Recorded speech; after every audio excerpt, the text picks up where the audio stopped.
Әділбек, кеттік.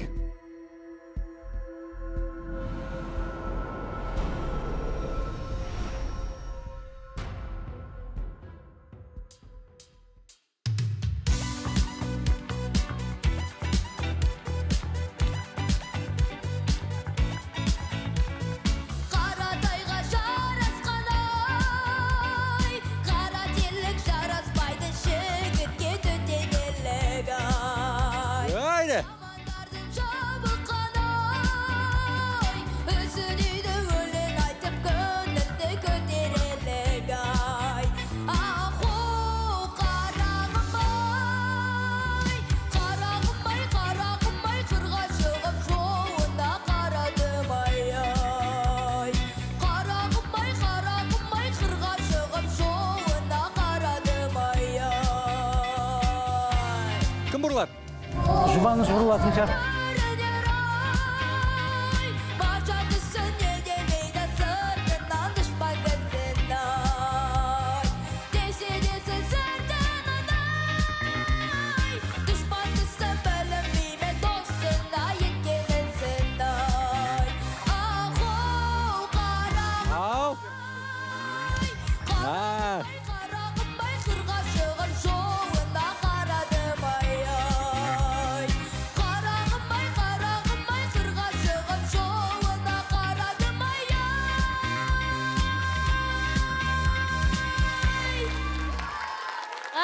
Ай.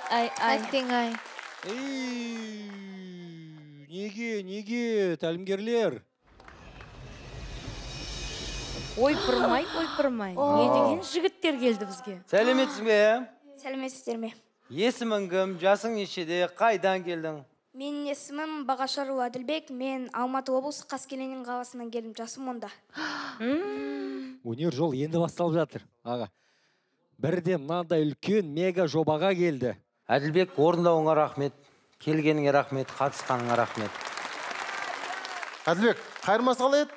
Қарағым-ай, қырға шығып жолына қарадым-ай деген. Мұна әннің формасы кішкене өзгеріп тұр екен осы кезде Әділбектің орындауында. Бұл халық әні баяғы апаларымыздың аузынан еститін ән қой, керемет ән негізінде. Ұстазың бар ма? Вокалдан сабақ аласың ба? Иә. Сондай көрініп тұр, қойылған дауыс әлі де ашыла түседі дауысың. Ұстазың екеуің әлі де көп дайындаласың, әлі де бұдан да жоғары деңгейде ән айтатын мүмкіндік көп сенде, өте.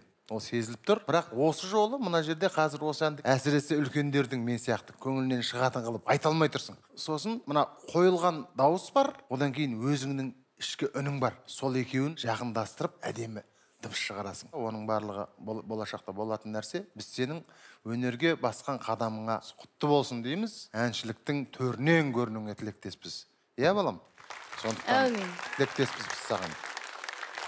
Әділбек, сен сондай кішкентайсың, сондай сүйкімдісің. Енді саған бір сын айтуға да сөзім жетпей отыр. Деген мен саған әпкелік бір кеңесім, ол тамағыңды кішкене бір қысып толықтай дауысыңды ашпай ән айтқан сияқтысың, иә? Кішкене сол жағынан жұмыс жасау керек деп ойлаймын. Ұстазың қойып берген дауысыңмен бұл әнді тамаша айтып шықтың.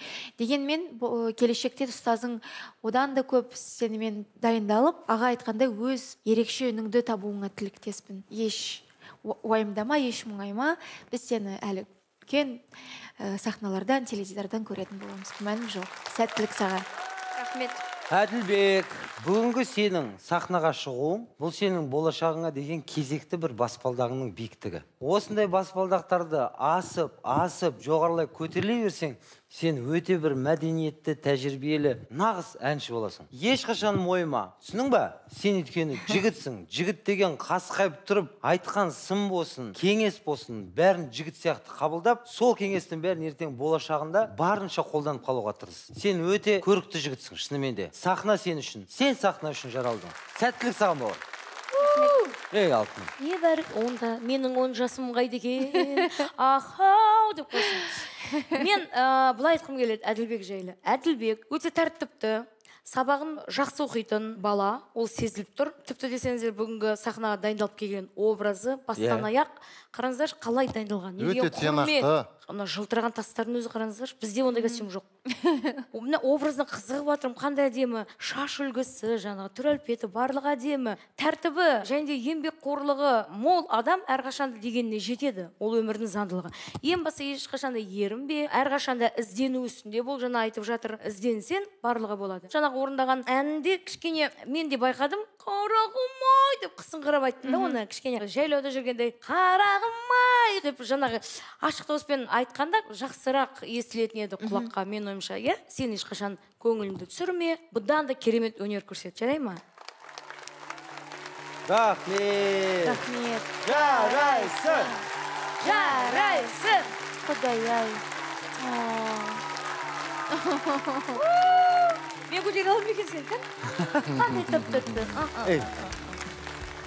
Қарағым-ай, сахнаға шығып, сен әрқашанда халқыңды таңғалдың. Рахмет. Құдай-ай, қандай тәтті. Рахмет келген. Жүрек ауырады, не істейміз? Өте сүйкімді болды. Сүйкімді тәп-тәтті, иә.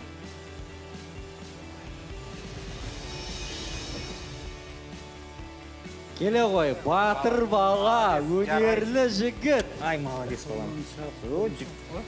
Жарайсың. Келе ғой. Әдемі айттың ғой. Жарайсың. Өте әдем. Кел. Қалайсың? Жақсы. Саған миллиондаған көрермен қарап тұр, дәл қазір. Қызығып тұр. Не деген сымбатты жігіт, оның үстіне өнерлі, 4 тәлімгерді ерекше мақтады. Қараш, әкең келді, көкең келді, қанша отбасы, бүкіл туған туыстарым, бүкіл қазақ елі қарап отыр. Қара, мына камера қарады. Тоқтамай, тек алға деш. Тоқтамай, тек алға. Тамаша. Әкел, осы сенің ұраның болсын. Жарайсың, сәттілік тілейміз.